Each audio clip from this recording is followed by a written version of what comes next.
Correct me if I'm wrong, but it looks to me like we have everything going as it should, so we can proceed with starting the meeting. Okay.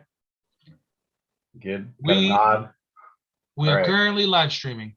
Good. All right. Thanks again, IT. I know it is quite a bit of work for you all to set this up, so we appreciate that. I'll go ahead and call this meeting to order, and I will start by calling roll. Joshua Stegner, I am present. Erica Alberti, are you here in the meeting? I got a text from her a few minutes ago. She was getting the link and getting on, but I don't see her yet. We'll see if she joins here in a few minutes. Dory Burnett? Here. Thank you. Sarah Hayworth?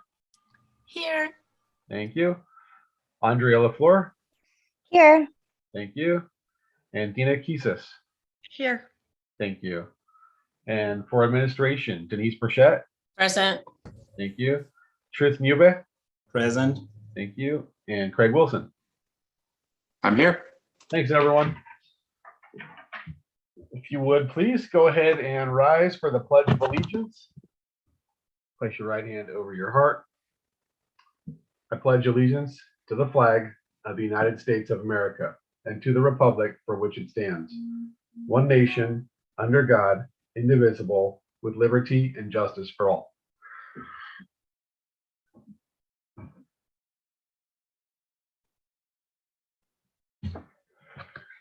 Okay. I'm going to go ahead and read our virtual meeting finding, and then we'll need to approve that. Our finding is that Gorman Learning Charter Network Board of Directors determines, in accordance with Government Code Section 54953E1B, that meeting in person would present imminent risks to the health or safety of attendees pursuant to Government Code Section 54953E3. The board has also reconsidered the circumstances of the state of emergency declared by the governor on March 4th, 2020, and finds the state of emergency continues to directly impact the ability of the directors to meet safely in person, and or that state or local officials continue to impose or recommend measures to promote social distancing. So that is why we are meeting virtually. If we could have a motion and a second, and then we will vote on meeting virtually. I motion to approve. I'll second. Thank you. And we'll vote by roll. I'm Josh. I vote aye. Dory? Aye. Sarah? Aye. Andrea? Aye. And Dina? Aye. Very good. We are approved to meet virtually. The next thing we'll need is an approval of tonight's agenda. If I could have a motion and second for that.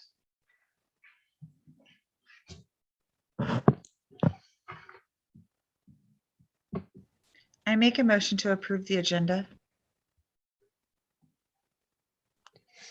I second. Thank you. Again, we'll vote by roll. I'm Josh. I vote aye. Dory? Aye. Sarah? Aye. Andrea? Aye. And Dina? Aye. Thank you. The agenda is approved. The next item we'll need an approval on are the minutes from the January 20th meeting.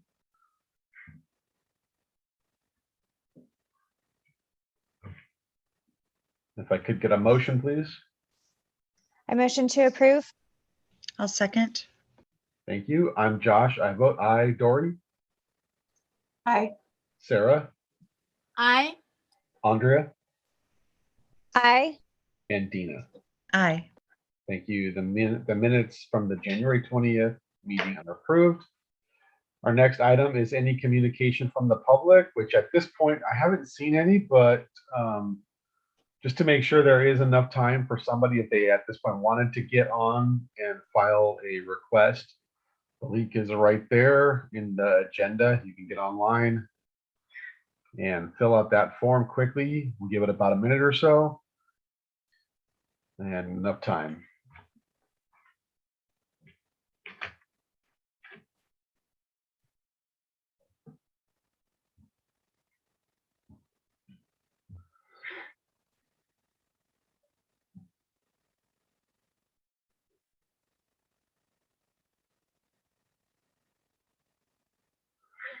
I think we could talk about something else for a minute. Like, anybody planning to do anything with this gorgeous weather while we're waiting? Get outside. Josh, when I'm at work, it's a little chilly in my office. That's why I'm wearing long sleeves and a vest. And my husband goes, "How come you're wearing that? Because it's going to be hot down there." I said, "Honestly, I don't go outside like for the whole day until the day's done." So yeah. I wasn't going to comment, but I was wondering, is it the weather different down in your area of No. residence than it is here? Okay. No, just in my little office. Yeah.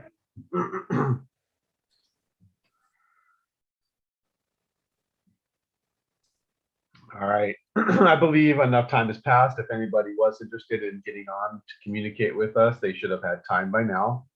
We've got nothing, no public comment at this point. Are there any comments from board members concerning any items not on the agenda?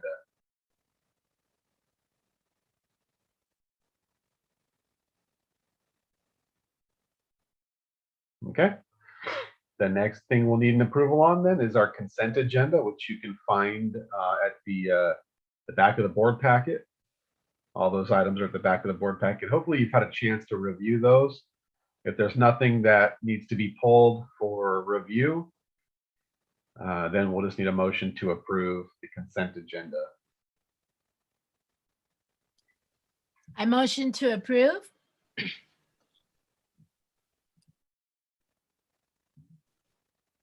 I second. Thank you. I'm Josh. I vote aye. Dory, Aye. Sarah, Aye. Andrea, I, Dina. Aye. Very good. The consent agenda is approved. I will go ahead and turn this over to Denise for a report and communication from the executive director. Great. Thank you, everyone. And good to see you all. I don't know if you read about our alumni, Maddie Mastro, competing in the Winter Olympics for the second time. She's just the sweetest girl. And so she didn't qualify. She missed it by like a half a point. And so, but she's amazing. She's such an amazing athlete. And we were just talking the other day about all the amazing students that we've had, in our school. And so that's why I just, I really love the way we're able to get to know these students and just become a part of their lives. Because her, for one, since I've known her since she's little, has always, like, her mom's always let us know what's going on. And I think other parents do that. They keep in touch with their PLTs, and they, no matter what, wherever their student goes, and they just let them know how they're doing. So that's what I love about this school. Anyways, so the next one will be my student recognition. And so the first one up is Sam Beck. And Sam Beck is in the first grade. Sam is in his second year at Gorman and loves his days at the Santa Clarita Learning Center. Sam was nominated by his tutor, Sophie Malkus. Sophie said Sam is always so excited for math. She said Sam comes up to her first thing in the morning to tell her how excited he is for tutoring later. Sam never fails to have a smile on his face, even when he is given a hard addition or subtraction problem. Sophie said Sam challenges his brother to addition races and makes both of them work harder. When he's not doing schoolwork, Sam spends his free time playing Legos and reading. When he is outdoors, he loves skiing and riding on the bike trails across Santa Clarita. He is currently enjoying the Dragon Masters book series and a series of encyclopedias about famous people in world history. His favorite subject is science, and he can't wait to travel to London to visit the Royal College of Physicians to see where his namesake, Sir William Harvey, has many of his scientific discoveries on display. Great job, Sam. Gorman is honored to have such a hardworking student enrolled with us. Keep up the good work, the great work. And we have another student recognition, and this is Sam Beck, Zach Beck, sorry. Zach Beck is in the first grade. Zach is in his second year at Gorman. Zach was nominated by his tutor, Sophie Malthus. Sophie said when Zach is in tutoring with his twin brother, he is always so encouraging. Sophie said Zach does not get angry when his brother answers a question faster. Instead, Zach tells him he did a good job. Zach is always so smiley and ready to learn. Math and PE are Zach's favorite subjects in school, and he's very excited to open his second grade math book in the next LP. Zach is currently enjoying the Dragon Masters book series and can't wait to start Land of Stories next. Zach is an explorer, an outdoorsman, he likes to go to the park, maybe, horseback riding, skiing, gardening, or hiking the national parks in Utah in search of dinosaur fossils. He loves it all. When Zach grows up, he's decided he's going to be an archaeologist and master chef. Way to go, Zach. Your positive attitude is an inspiration to other Gorman students. Keep up the great work.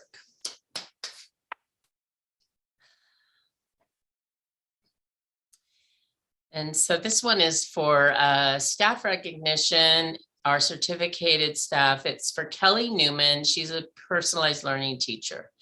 Kelly has worked for Gorman for 8 years. Her first year, she taught history at the SCRC, Santa Clarita Resource Center, and she has been a PLT for 7 years. Kelly said she loves working with her families and helps them personalize education to their student strengths and needs, encouraging them and building positive family relationships and a love for learning. The person who nominated Kelly said she is a diligent PLT and always does her best for her families. Kelly is one to help others who need it. The person who nominated her said Kelly was not a mentor, but she always helps new teachers who need assistance getting started. Kelly patiently gives of her time to make sure new teachers feel understood and supported. The person who nominated Kelly said, Kelly just signed up to become a mentor for the new PLTs, and everyone knows she will be great at it. When Kelly is not working, she loves reading a good book, hiking, and camping with her family. Thank you, Kelly, for supporting your fellow staff members. Gorman is a better place because of you. Thank you for helping to create a positive work environment. We appreciate you. And so next up is Mallory Muse, lead tutor and lead facilitator at the Santa Clarita Resource Center. Mallory has worked for Gorman for 5 years. She was hired on as a part-time. A few months into this role, she was hired as a 6th grade general math facilitator. This is when she fell in love with teaching, and she wanted to pursue teaching as her career. Mallory is now the lead tutor, lead facilitator, and facilitates the following workshops: intermediate math, general math, English 6, dance, and junior leaders. Mallory said she loves working for Gorman for multiple reasons. First, the staff is so nice. Second, her supervisors are amazing. Julie and Amanda are so supportive and always makes her feel as though she can reach out to them with any questions or concerns. Lastly, the students. Wow, oh wow, they are the sweetest. Mallory thanks God every day for her students. Mallory said they bring such positivity and brightness to her life. Multiple people nominated Mallory, and here's what they had to say. Mallory is the kind of person that goes above and beyond the call of duty, just because she wants her students to succeed and her families to feel at ease. One of the people who nominated her said, Mallory is the most organized person I have ever met, and the middle school students all love her so dearly. She is the real life Miss Honey from the book Matilda. When hurdles pop up, she just goes with the flow and figures out things to make all our lives so much easier. We absolutely adore Mal at the SCRC. She is truly an asset to our team, a well-liked staff member and beloved facilitator. Much love to our Mallory Muse Benham. We are so grateful for you. Mallory is amazing. She is great at organizing all the tutors' schedules. The students always tell the staff how much fun Mallory is. Mallory knows how to create the perfect balance of fun and learning in her workshops. The SCRC staff can hear students laughing from her workshops, and everyone knows the students are learning skills while enjoying the process. Anyone would be lucky to have Miss Muse as their facilitator or tutor. For fun, Mallory loves spending time with her husband and their fur baby, Kaya. She's an Australian Shepherd, and Mallory is obsessed with her. Mallory's husband said, Mallory's husband and she love to rock climb, camp, hike, and travel as much as they can. Thank you so much, Mallory, for making learning fun. You're a great example of how amazing learning can be when the facilitator thinks outside the box, and we appreciate you. And so congratulations to all of you who were recognized. And that's it. All right. Thanks, Denise. Truth, do you have anything to report on at this point? Not necessarily, but what I wanted to bring to the board's attention, because I know some board members might be wondering when this will be presented, is the audit report. So the auditors are done with the audit and they sent over the audit report. So at the next board meeting, they will be presenting the audit report officially. But what I can say to the board, from what I'm seeing, everything looks good. I looked at the summary of auditors' results and don't see any findings. But again, they're going to speak to that and expand on all the procedures that they undertook.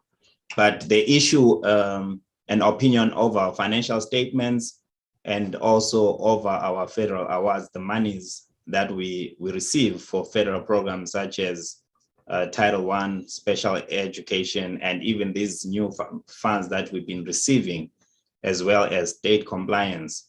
And like I said, as far as I'm looking at the report, there are no findings that were given based on their audit. But I just wanted the board to know that the audit report is in my hands. I've actually received it, and now it's a matter of coordinating with the auditors to come and present it officially to the board at the next board meeting.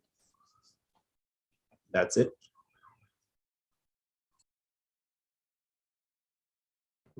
All right, thank you, Truth.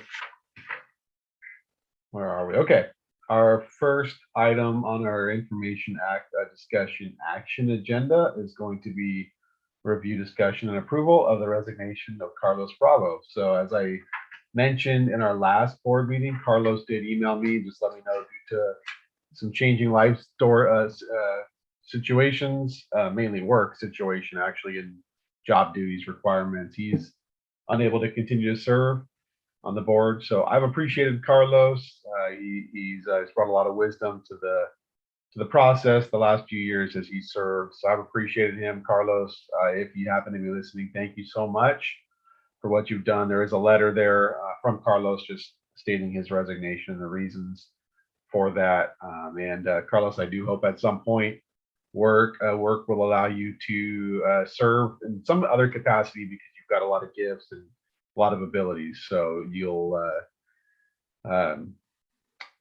people can benefit from you serving in the same way you've served here at Gorman. So hopefully you're able to find that opportunity again at some point. And at this point, we will approve his resignation. I do just also want to say his term was actually up in June of this year. He was serving a one-year term that was kind of an off term due to another resignation. So I haven't really talked through or thought through yet whether we'll wait or try to replace him sooner than the end of his term, or whether we'll just wait. I kind of lean towards just waiting and maybe replacing him to start kind of a fresh full 3-year term for the new board member. So we can follow up with that at some point. But for now, let's just go ahead and approve his resignation. If I could have a motion and then a second, please.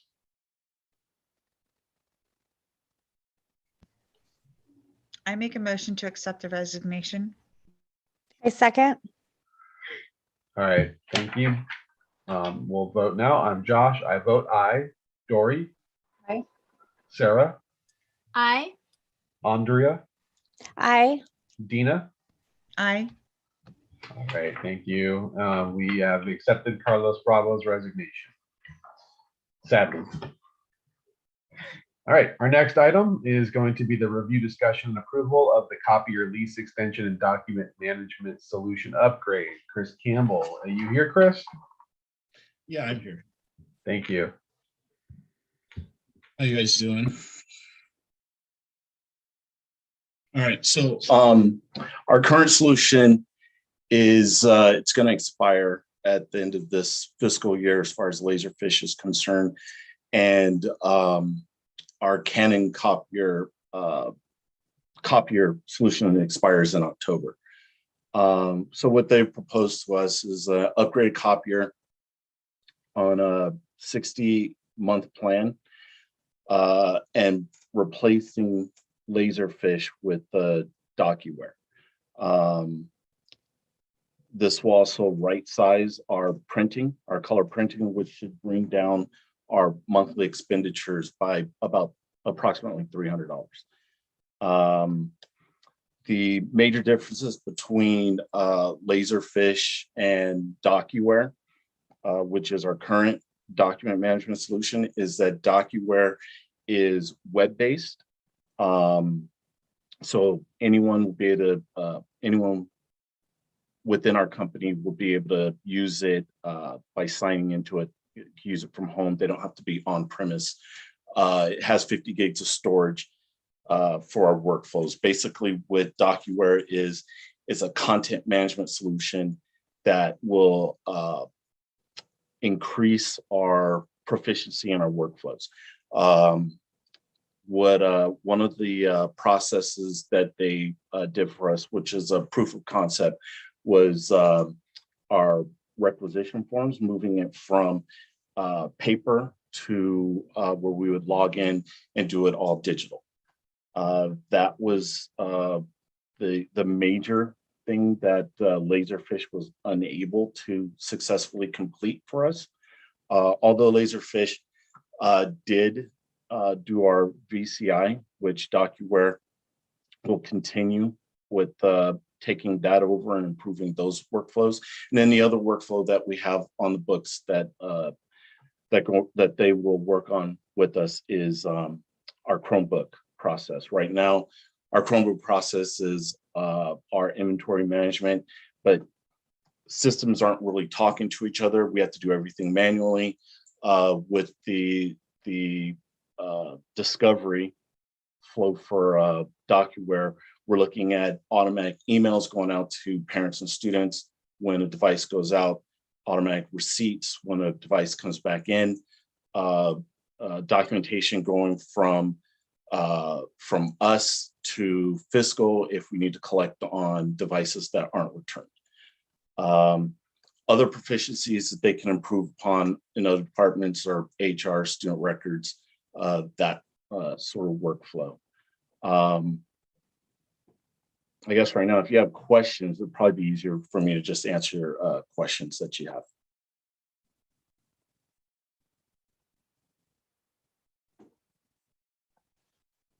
I just wanted to get clarification. I didn't catch that $300. Is it, we would be saving $300 a month? Is that what you said? Yeah, so right now, with the overtures that we're paying in color prints, it's actually on, let's see, in the board packet. It's in the board packet. Let me see if I can Okay. get to the page. I believe it's page 38.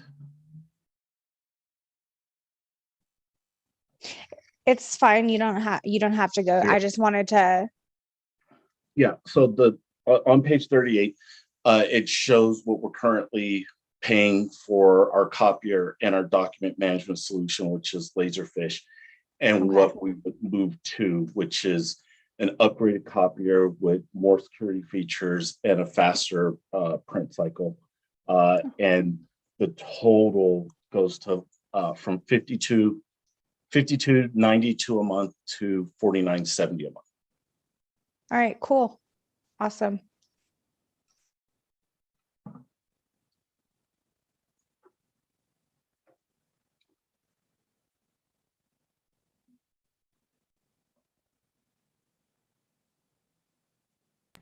Are there any other questions for Chris at this point?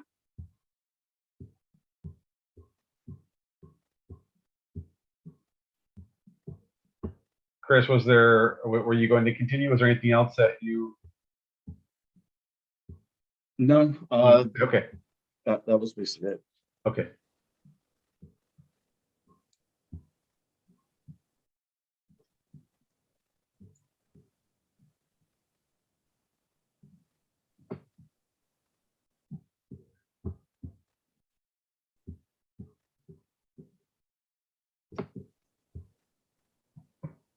All right, well, I don't really see the issue here. Everything sounds good. I trust Chris has done his homework. So if there are questions or concerns or comments, now's the time. Otherwise, I'll ask in a moment for a motion.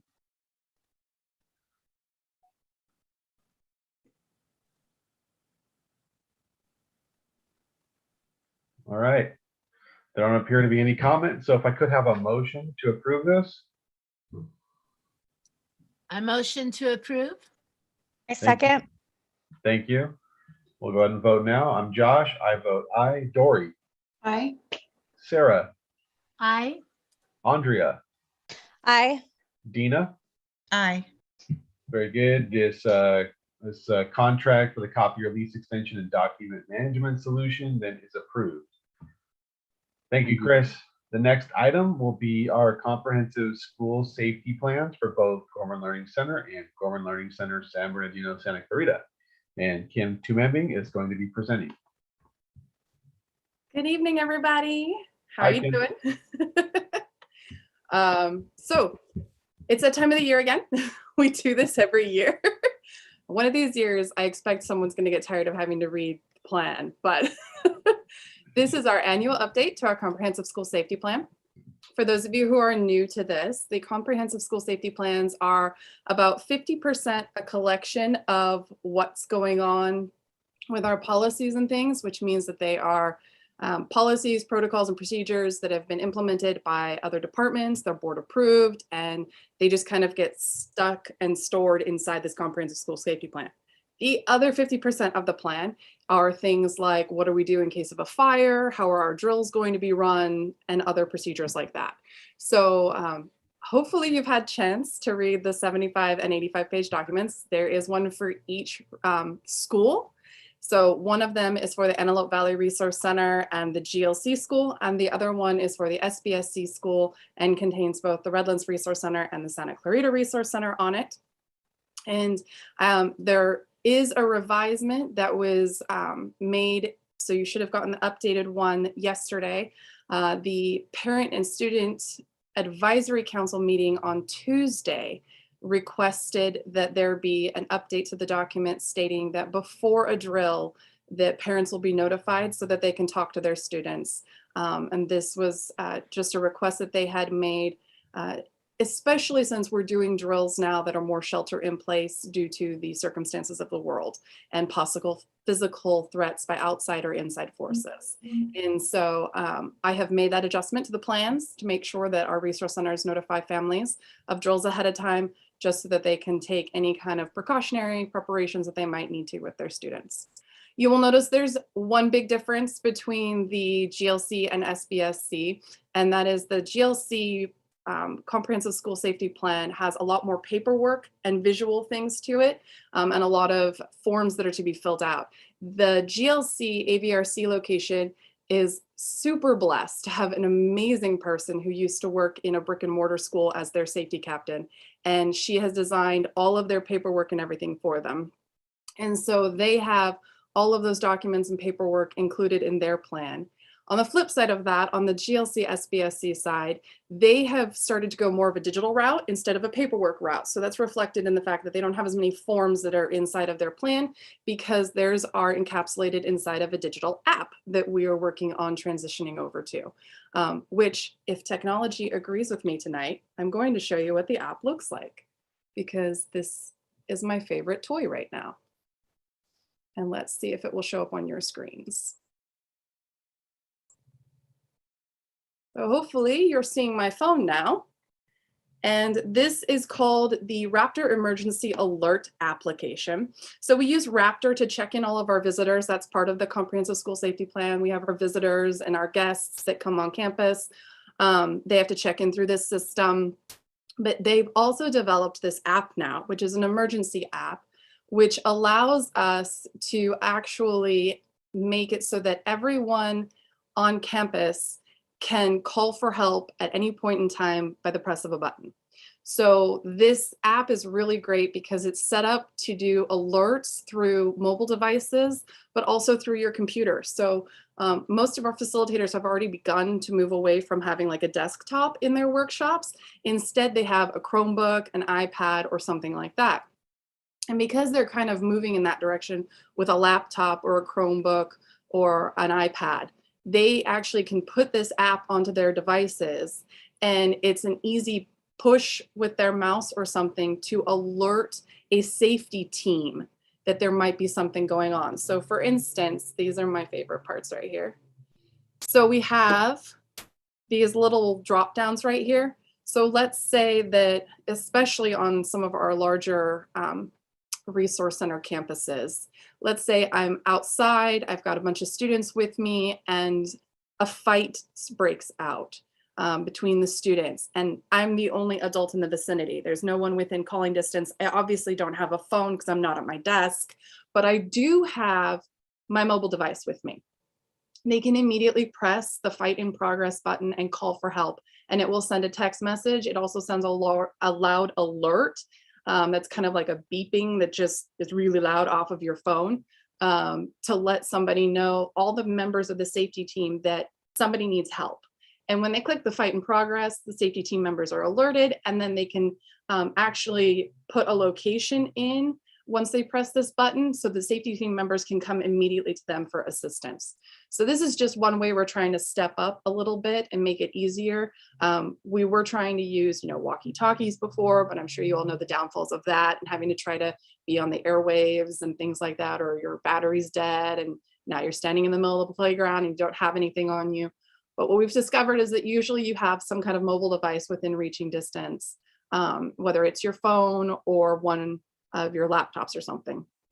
And so this is what we're transitioning to, and that's why you'll notice the difference between the two safety plans right now. So I could go on about this app for days. I'm not going to. If you have questions, I'd be happy to take them and talk about the plans. And I'm not going to go page for page about the plans. So if you have anything, if you have any questions, just let me know. I'm happy to answer them.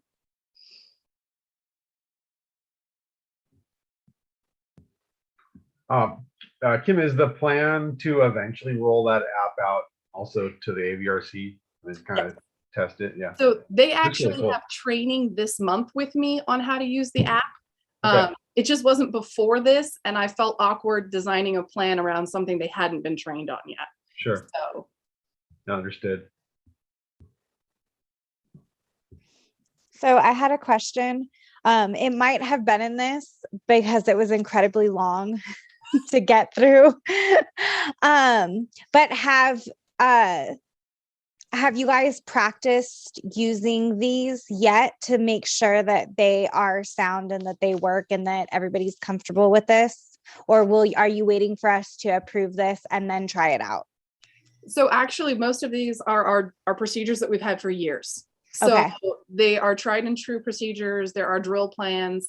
Not everything has been rolled over to how we use the app yet. I just kind of slowly staged it so that we start to use the app in the GLC SBSC one, but it's still mostly paperwork in the GLC one. But these are the procedures they're used to, where an emergency is called out, and depending on the code word that's called out or the alerts that's called out, then they know how to react accordingly.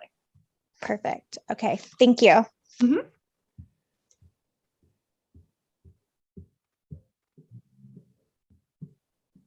I just want to note too, in the app, the icon for suspicious behavior was a mask, just wearing a mask. So I just, because in any other time that is suspicious, other than now. So.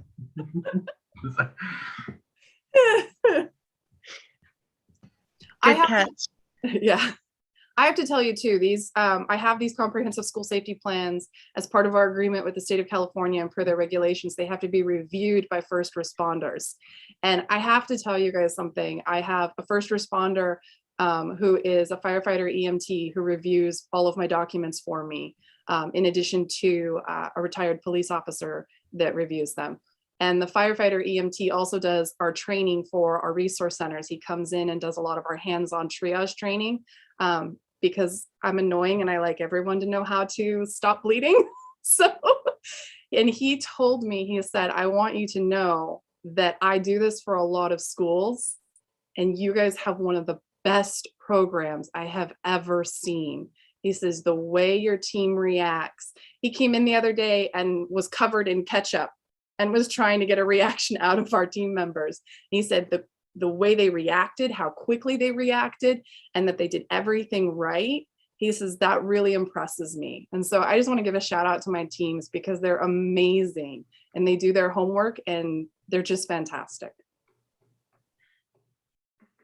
Yeah, thank you guys. You're all to be really commended. I know Kim, this well, a huge part of this is your leadership on that. So thank you. I know you have a heart for this and for keeping kids safe, and we really value that. So thank you to you and everybody else who's been involved in this. Are there any other questions or comments about the school safety plans?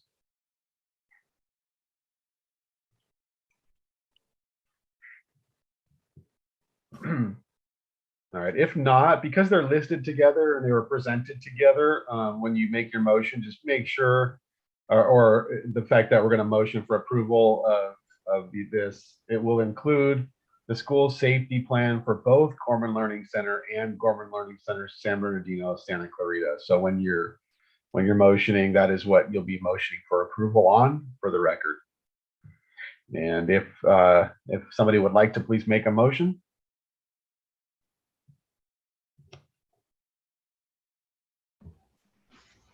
I'll make a motion to approve both school safety plans, one for Santa Clarita and one for San Bernardino. Second. Thank you. I'm Josh. I vote aye. Dory? Aye. Sarah? Aye. Andrea? Aye. Dina? Aye. Very good. The comprehensive school safety plans for both Gorman Learning Center and Gorman Learning Center San Bernardino, Santa Clarita are approved. Thank you. Yeah, thank you.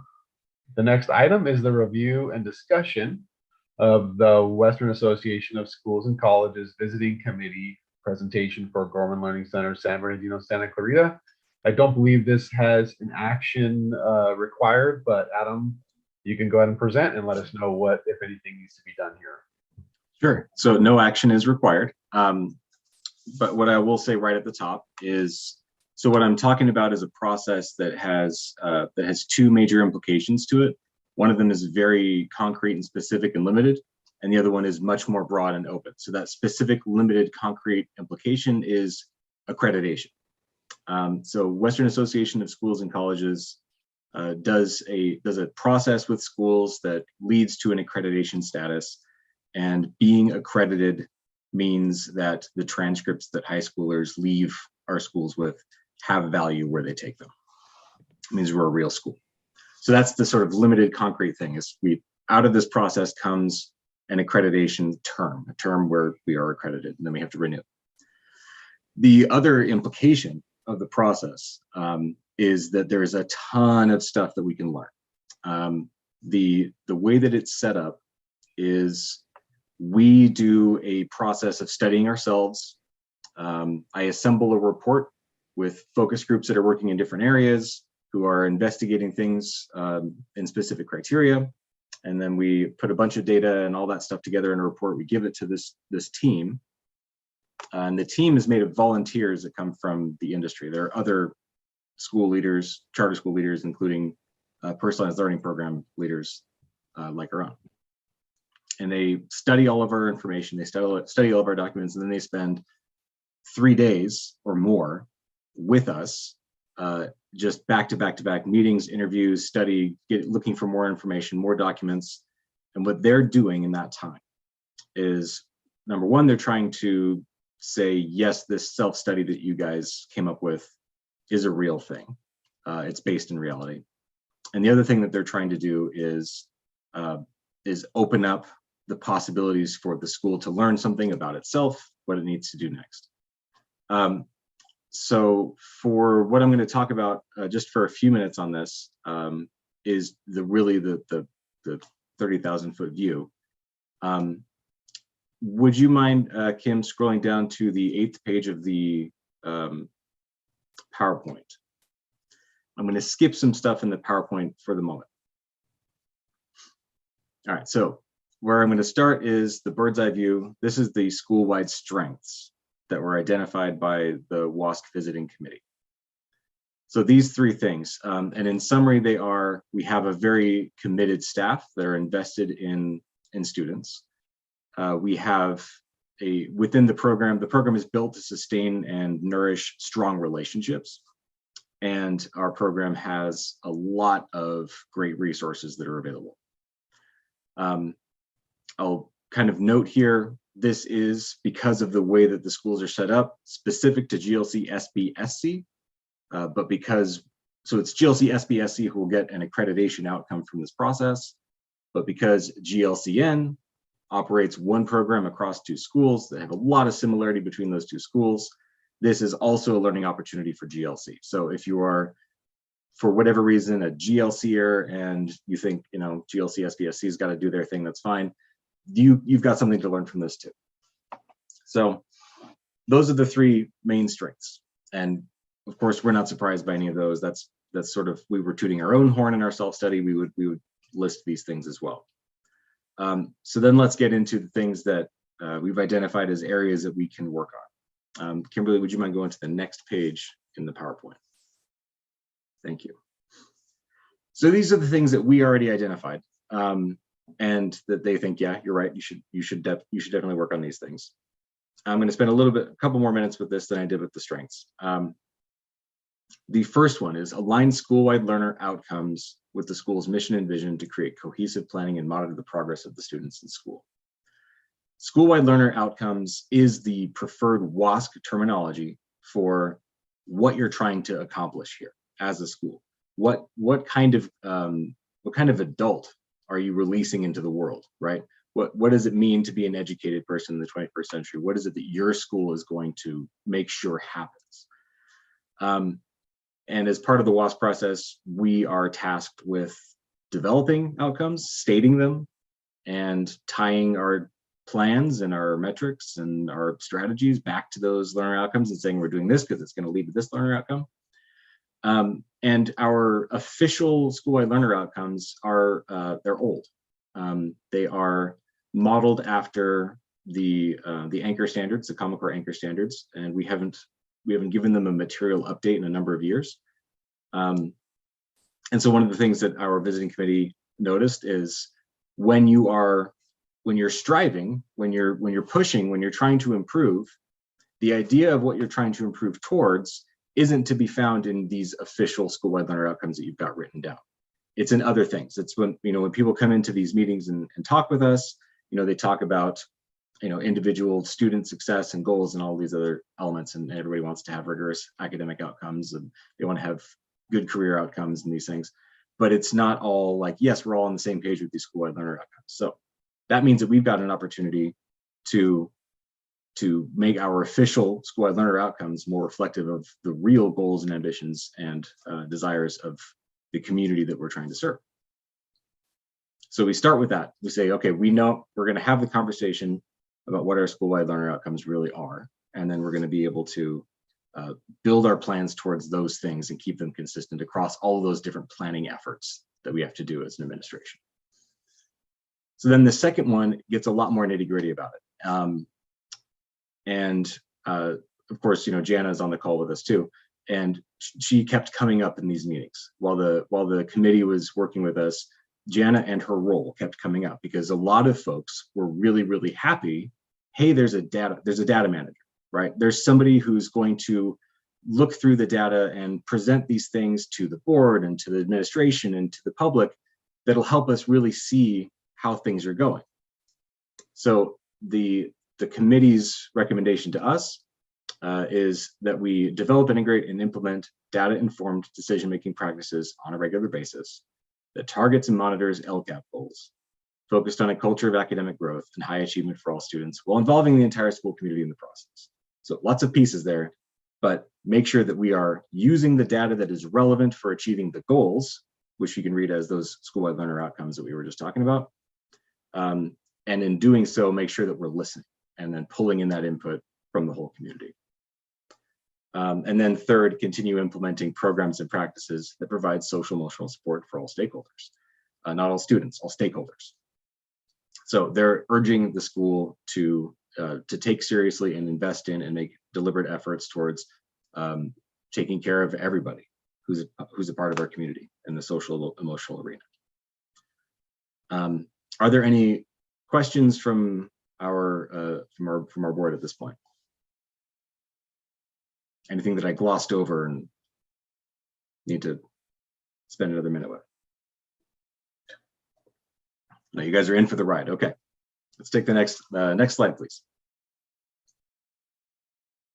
All right, so then this is where the committee branched away a little bit from our own self-study findings and said, this is from our point of view where you really need to look to do some work if you are serious about meeting some of these areas of growth. So continue to use stakeholder feedback, continue to take that seriously. The surveys are not a bad thing.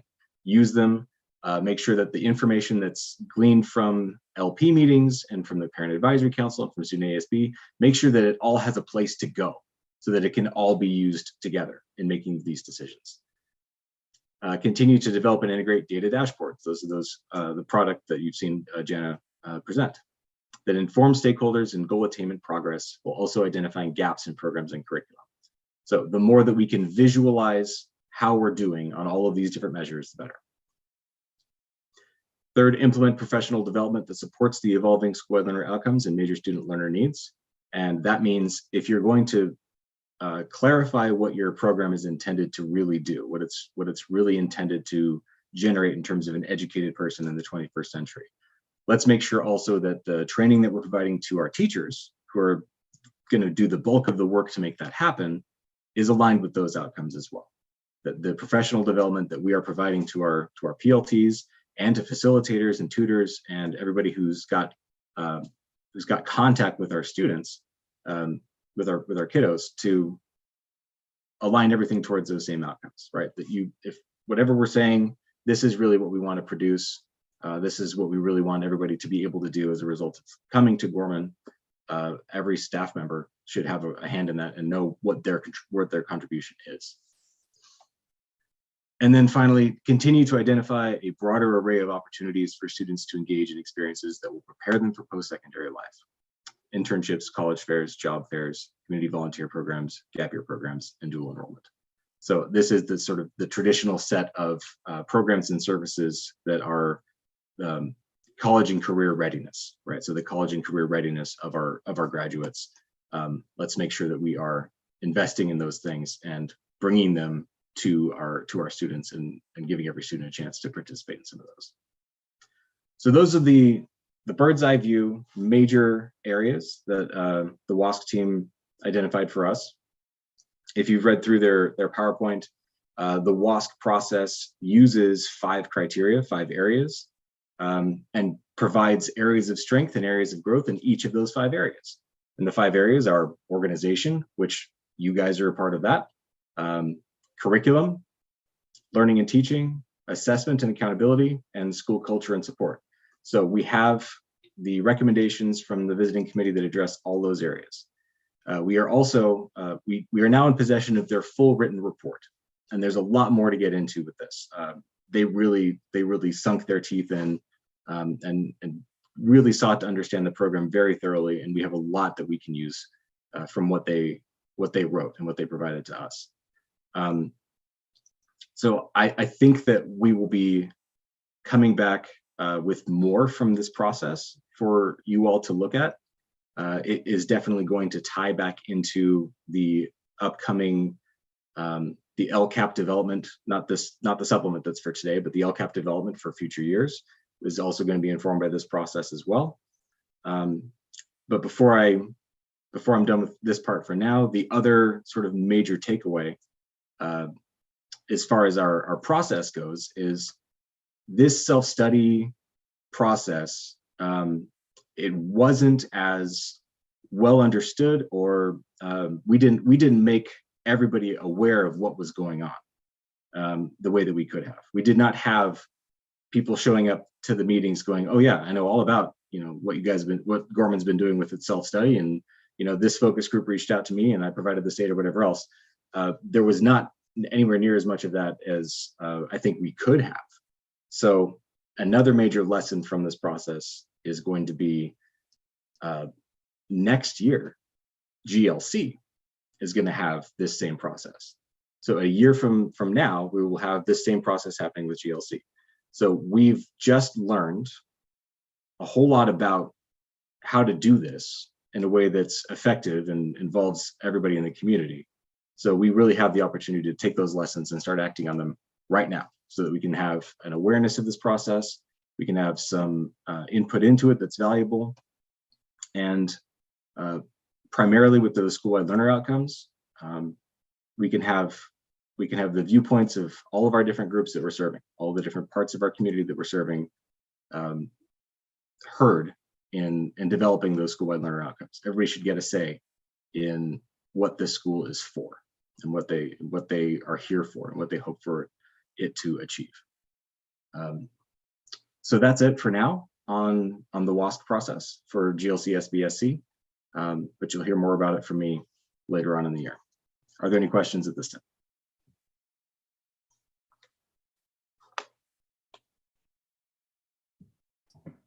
I'm kind of wondering about something, Adam. You mentioned kind of the need for more involvement. That's the last thing you said, really. There, the need for more involvement, more awareness.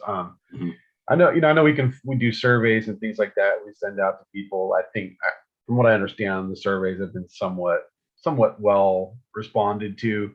But is there more of a need, like for beyond surveys? Is there more of a need for folks to actually get involved? Like diving into this a little bit more? Yes. So I think the biggest difference that we could make would be to have parents, students, and others who are not employees of the school working in our focus groups in particular, the groups that really dive into specific areas of the school. I would love to see that. I think that the strategy for last year, where we put a question in the survey, which was, would you be interested in participating further to sort of help the school out? It was sort of this open-ended thing, but we didn't actually end up getting a lot of follow through all the way through that process, where someone said, yes, I would like to, and then when the invitation came around, here's your chance, you can be in one of these focus groups.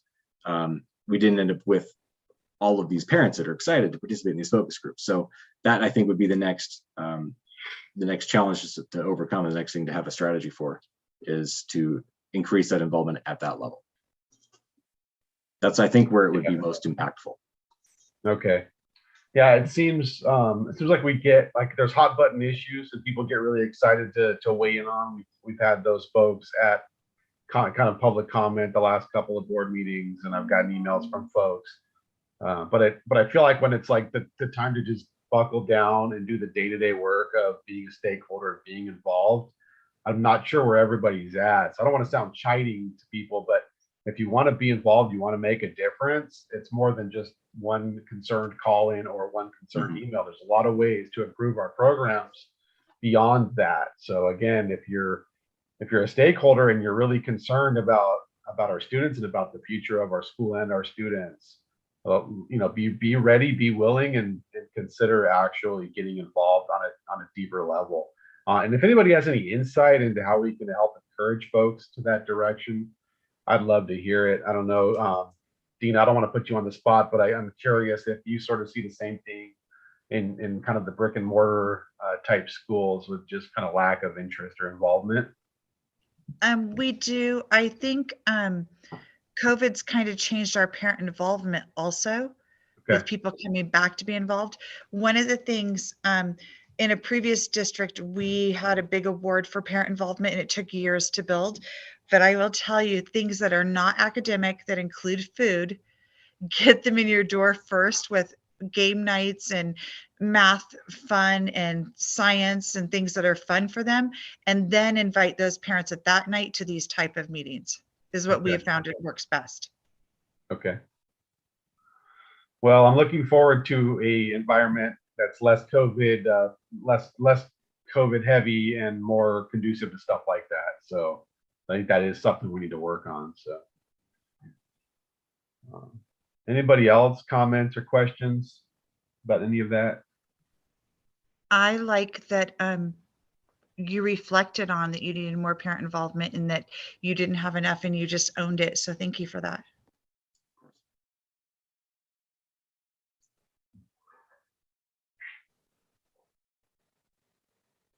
All right. All right, if there are no other comments, we'll move on. Adam, thank you. Appreciate that. If anybody has anything to follow up with Adam, you can do that directly to him via email or through me, whatever you like. I'm sure we'll hear more about this. Like I say, there's an approval, I assume, right, on this? Actually, no. At some So this, point, not tonight, but not tonight. okay. Sorry, I kind of jumped in. I don't know if you were actually done with the handoff. So At some point, though, is there what we need to approve or? are you asking about for the WASC accreditation status element? Right. No, there's no board action required for that. Okay. For this next item, there's also no board action required tonight. Okay. This is a little bit wonky. Board action will be required on this as part of the whole LCAP package as we get closer to the June 31st deadline for submitting an LCAP to the state. This is a new one-time procedural step that's inserted in the middle of the year because I'm going to summarize a little bit and probably cut some corners while doing so, but because of COVID and all of the funding infusions and extra plans that come with those different things and how fast everything has kind of moved, the annual LCAP development process where you have a sort of predictable budget and you make your 3-year plan and you've set your goals and all those things has gotten a little bit shaken up. And this is an effort by the state, I think, to tie it back together. So we have additional funding sources in the form of the ESSER funds and extended learning opportunities and things like that. This is trying to pull those plans back into the LCAP, which was intended to be the one plan all along.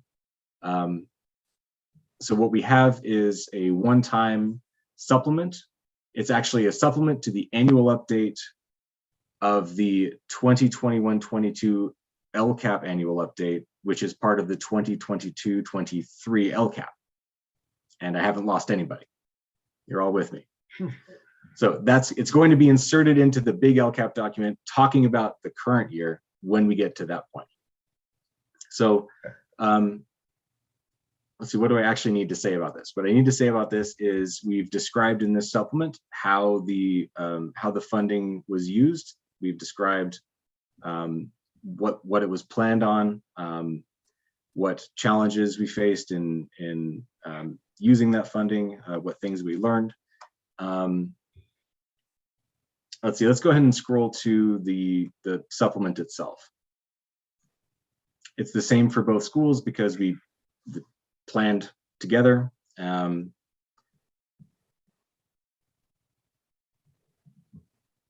this was fairly straightforward. I will give a kind of brief summary. So we engaged our educational partner. Oh, I'm going to pause for just a second here to talk terminology.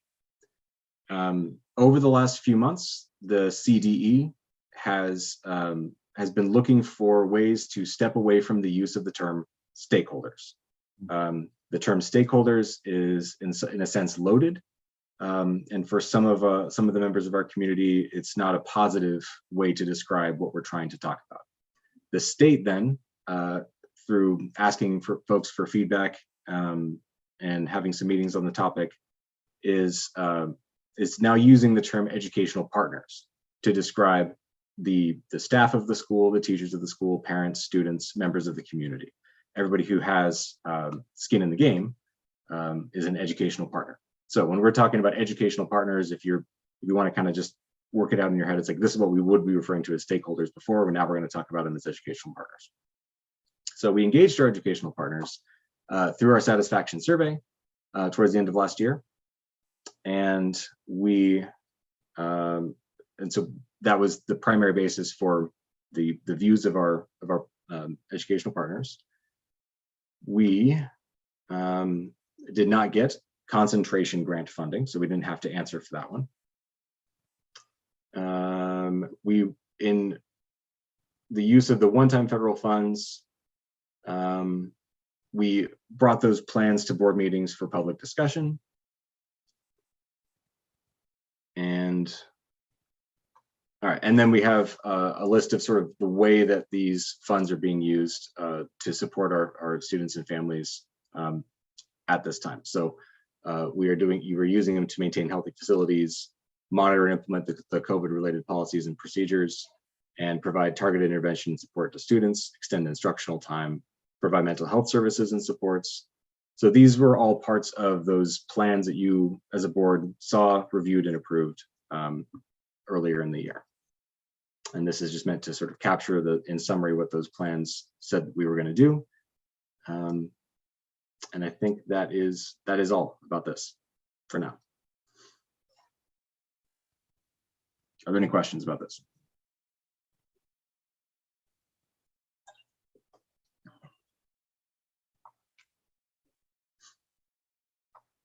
I partly like the change to community partners. I partly think stakeholders had some good connotation to it, but I think just even educating folks with that term too, I know that's not the main point of this, but I think just that we're starting to get used to that term and helping what we're stakeholders to now understand their partners and its partnership. I think that does maybe carry some weight, some impetus for them to have more involvement. So it's a good thing. And thank you for saying that too.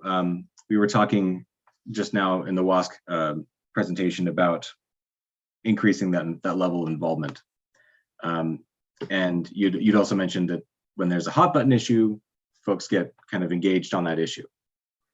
And I think that one of the things that we're missing is certainly an opportunity that I've left on the table, is if you hear about something over and over and over again, if it comes up a lot, then intentionally or unintentionally, you take an interest in it and it becomes something that you start to follow.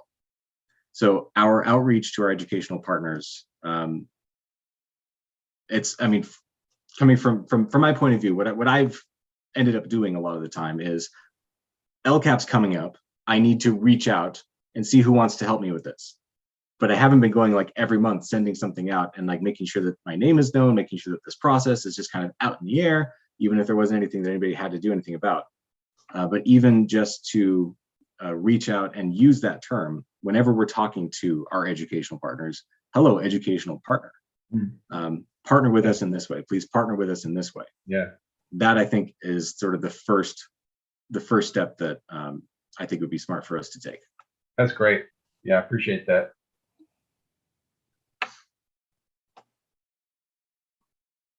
All right. Anybody else? Any other comments on that?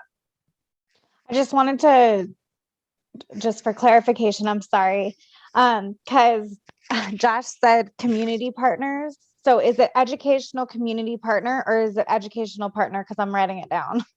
It's educational partner. Thank you for. Okay. Yeah, if I Thank did you. that, I misspoke. Yeah. No, it's okay. I mean, both We sound also use the good. term community partner. Yeah. Community partner refers to vendors and businesses and other folks that we have a relationship with, and they help our students in a different way.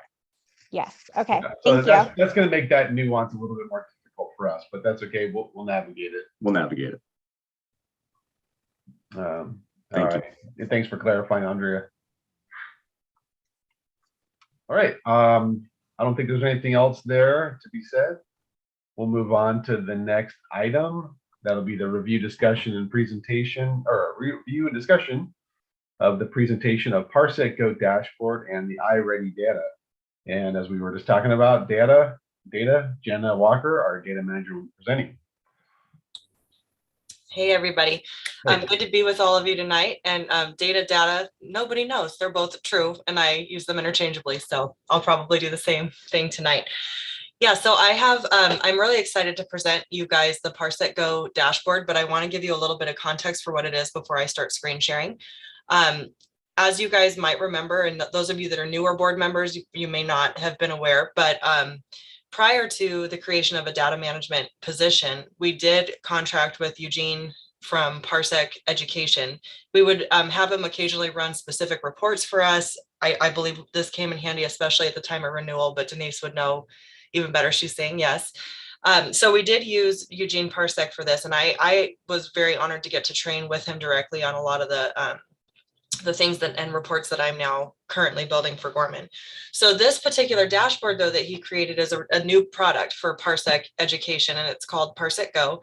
And what he's done is he and his team have taken publicly available data, for example, enrollment data that's available through the census that the state puts out on October 1st every year, and has used it to create kind of context, historical context, academic achievement, comparative results. So there's so many features that are available in Parsec Go that we aren't going to be able to highlight all of them now.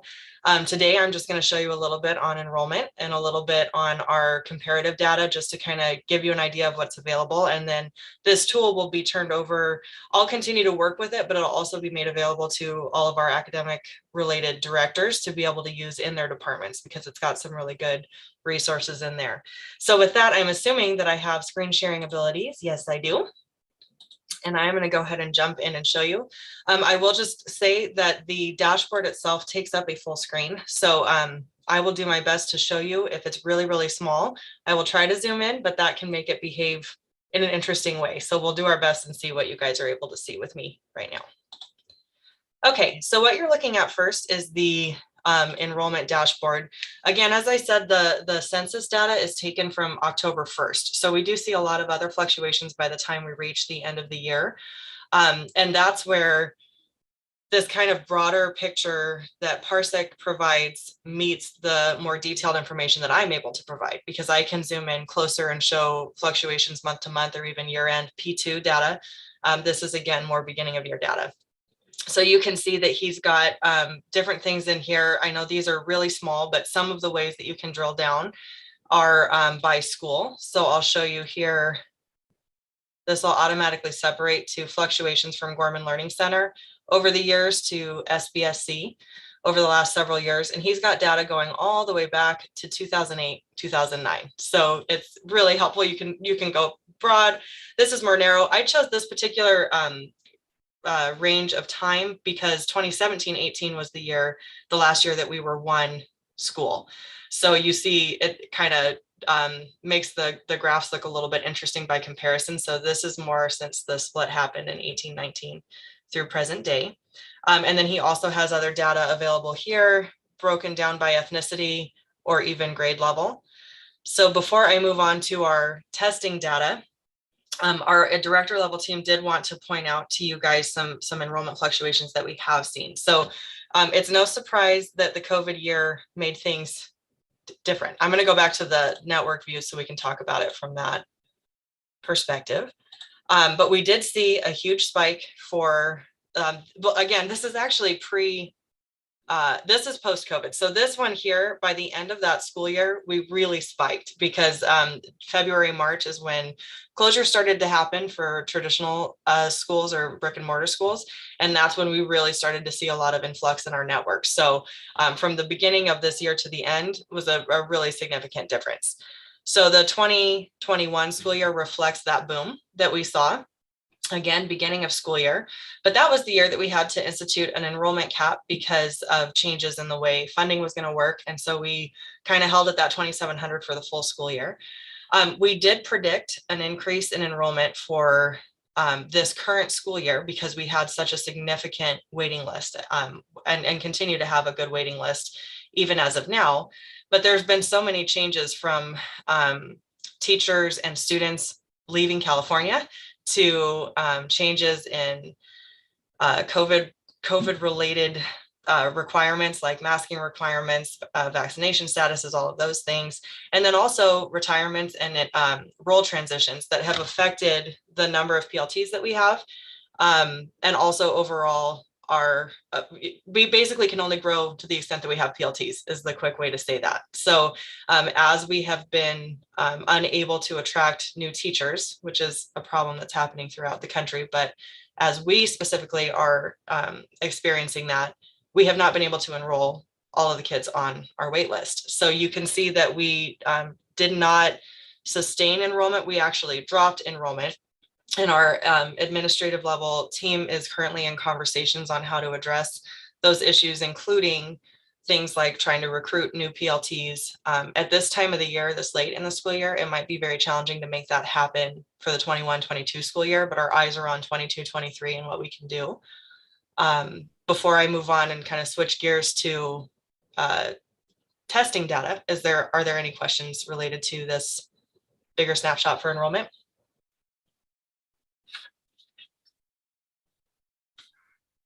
So I'll just add on, as Jenna said, we are aware of that. We're looking at just sort of the factors, trying to figure that out.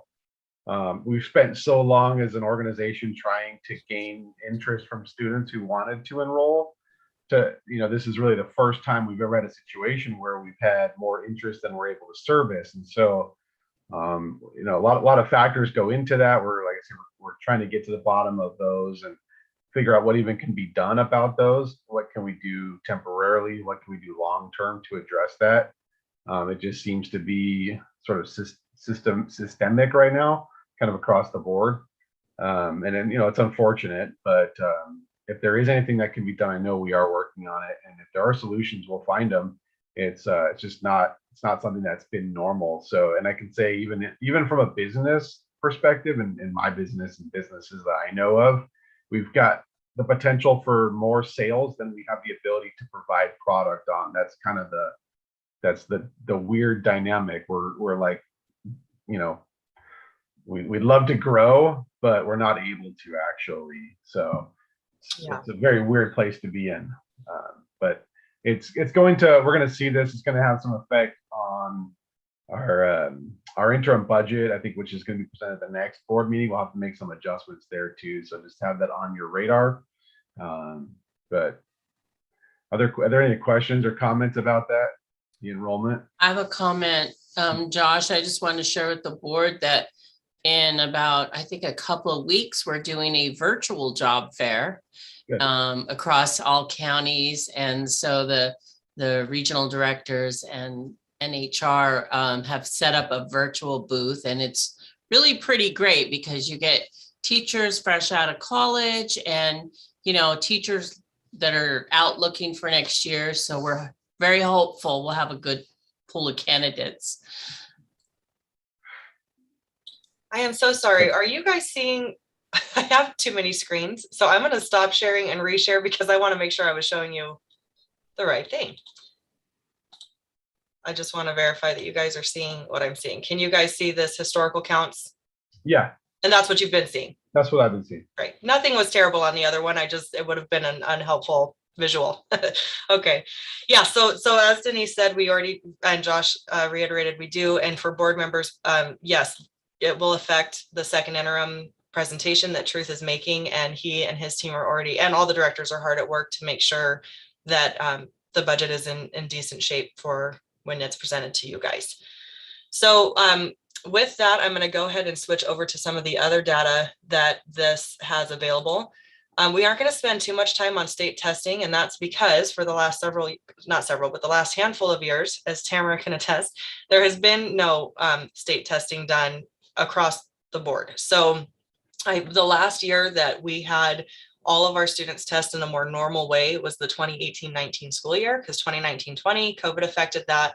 and then again the following year. And so this year we're actually in process of prepping for state testing to resume. So after probably by summertime, this aspect of the dashboard will reflect current information, but this is the most recently available information. The thing that's really cool about it though, is you're looking at Gorman, but we can literally pull up any school in California and see their data modeled in the same format. I'm going to go ahead and state testing again. Any questions I'd be happy to try to address, but again, this is looking at data now that's a couple years old. So we'll be able to make much more helpful, not notations, but much more helpful observations as we see the new data. Jenna, can I stop you for a second? Just repeat what you did there for me. I think my understanding, so every school reports to this or reports. Yeah, so this is CASP from- data, which is Tamara's not on, but I'm sure Adam or Denise know. CASP stands for California something assessment. What is that? So the California assessment of wait, oh no, it's been too long. We're gonna Google. Dina, where's This is Dina? why we have these tools. Dina knows. Oh, yeah, she Efficiency. would know. Hurry, I got it. Okay, it's the California Assessment of Student Performance and Progress. That's what it Yeah. stands for. Performance in progress. So, Josh, in answer to your question, that is public Couldn't make it information. Okay. So the internal assessments that we do are internal because they're for Gorman, Yeah. RI ready assessments, those kinds of things. But the CASP testing is testing information that's reported directly to the state. So board members who have been around for a bit, you'll remember for a long time, there was conversation about how to increase participation. We were often around like the 80s, in the 80 percentile range of participation. And so the goal is brick and mortar schools tend to see like 99% participation rates because they kind of have a captive audience. We don't have the same setup. So there's been a goal over the last few years to increase participation. So this is information again that's available from the state, and that's why Parsec was able to utilize that data and create this kind of very public dashboard. The local test results are not obviously available for other schools, but this is what we can see. So these are when we do the 3 diagnostic tests throughout the year. We have the beginning of year test, mid-year, which just completed and is what you're looking at right now. And then we have the end of year assessment data that we get. And this is our way of kind of, all of iReady was basically built to kind of see where your students would be or will be when they take the state testing. So all of the interventions that are coming from iReady are all geared towards increasing your student scores on CASP. So this is, again, this is our iReady diagnostic. You can filter results over time. I'm going to just show you where we were at the beginning of year. So in a nutshell, you want to see, not that. You don't want to see any of that. Hold on. There. What you want to see is the blue band increase over time, the blue bands increase over time, and the gray decrease. If we're not seeing that, then something is wrong. The evidence of blue increasing, which I should probably show you the fall view first. So don't judge this yet. This is where we started the school year. So as you can see, if you're looking over here at reading, we had about 23% of our students performing significantly under grade level, but the majority of students were performing at or just slightly under grade level. And the same was true for math, but students historically do struggle more with math.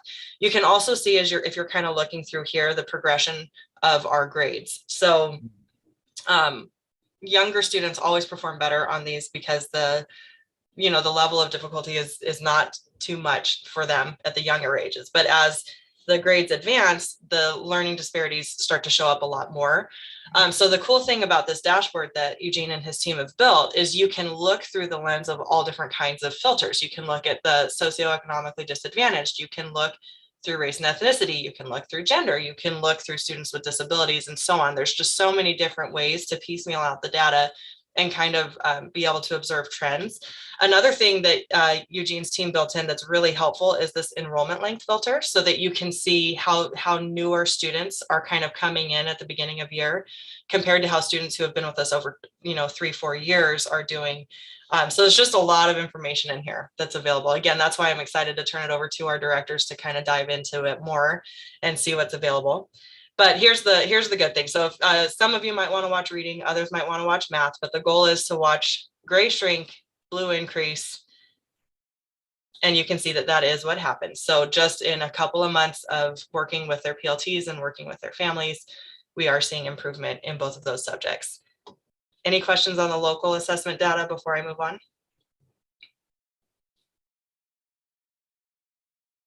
All right.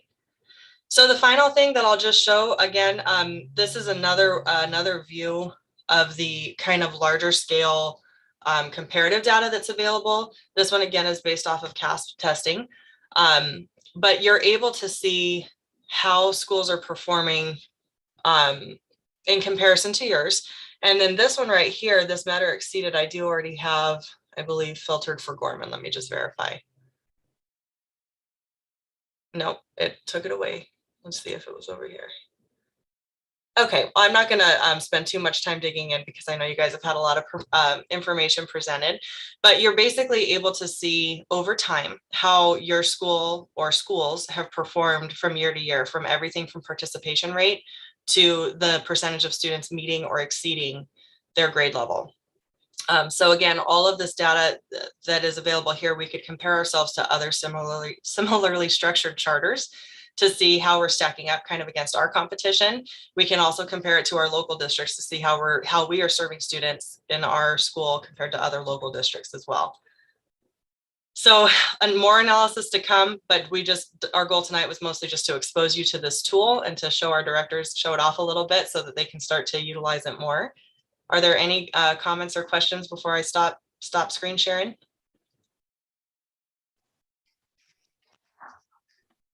I have a couple questions. So this that you're showing us right now that's on the screen, is this what you were saying was available to the public? It is available to the public, not in this form, obviously, but it's publicly available information. So I'm going to go ahead and pull up just Gorman while we're having this conversation so you can see how we kind of are showing here. So do we provide this, or is this something that like our community or our educational partners have to like search for themselves? Or are we like posting this on our website like, hey, if you're interested, like you can go here and check this out? So this is information, I see Denise unmuted, so she may want to speak to that as I well. was just gonna say, we pay for this This product. dashboard. We have to pay for this. The information is Parsec Education takes all this state information, this data, and puts it into this, what do you call it? Like a Jana, this dashboard. This dashboard, Anyways, yeah. but we do have to pay for this. So anybody who has access to this type of data has to pay for it. Right. So the CDE, the California Department of Education, you are able to export huge data files. So any school, any human has access to pull this data out, but it's not necessarily in a usable form unless you have a program like this that can make sense out of it. But yes, it is publicly available information. Again, not the local assessment data, but this that you're looking at is available. I'm not sure how well you guys can see this here, but again, this is because, yeah, it's not going to get any bigger. This is the last year that we did state testing. And so if you can see it, Gorman was hovering around 81, 82%. And for met or exceeded, so this isn't including the students that were one grade level below. This is literally standard met or exceeded. We only had 20 to 38%. Sorry, I got to move some things around to see what we're looking at here. 20 to 38% meeting or exceeding the standard. So you can see that 17, 18, Denise, was that the year we were one school? Still? Okay. So again, we're going to get much better information once we test this year, but this is again, a few years old, what we're looking at right now. Okay. So Andre, I think what we're saying here is that, and I think maybe what you're asking is, well, would we make this tool available to sort of anybody who's part of our any stakeholder, any educational partner? And what I think I'm hearing Denise and Janice say is no, it's really going to be available for internal use for our the director level. It sounds like only. But when you say director, do you mean admin directors or do you mean our board of directors as well? Well, I know that Janet has to get permissions set up for people for our admin staff to actually log into this. Right, and that is because, so I'm showing you the allowable portions of this report, but there are some that include student detail information that we're not allowed to just share out publicly.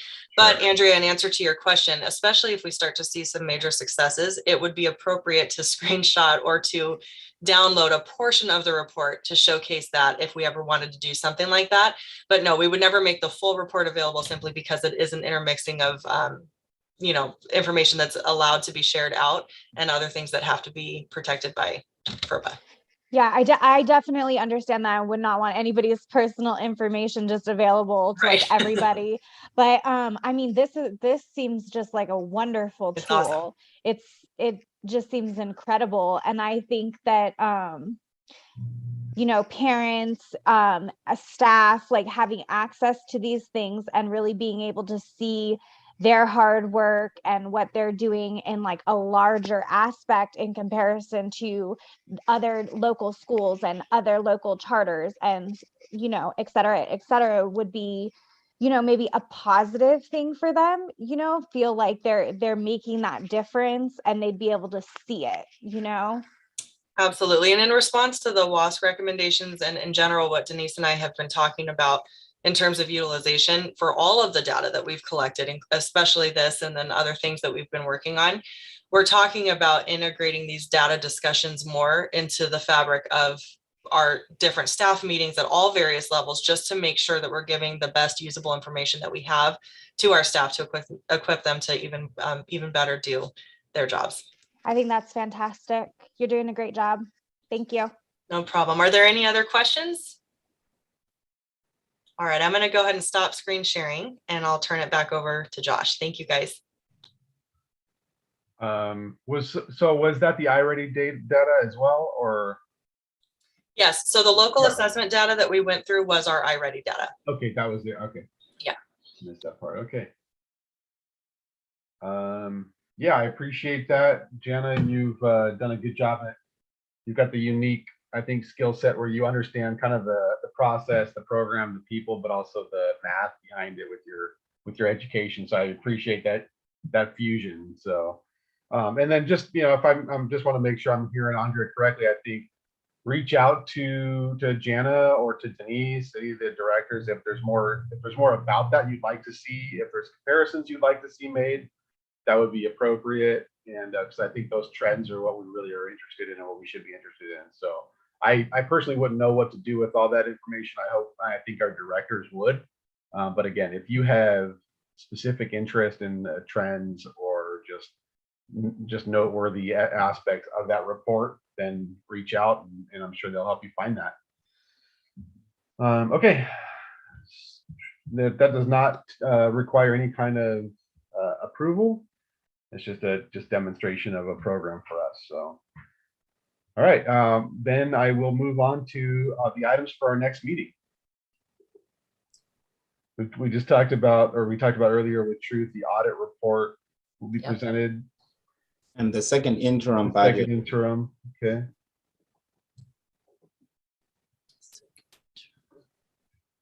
And that's March 10th. Is it March 10th? Mm-hmm.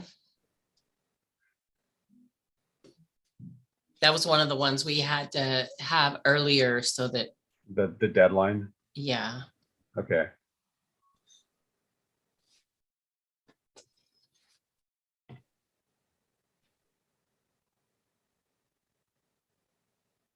All right, I'm sure there are other items that will come up between now and then, but for now we're planning for March 10th. Again, as far as we know, it'll be on Zoom on March 10th, 4 p.m. Is there anything else? Am I missing anything before we close out tonight's meeting?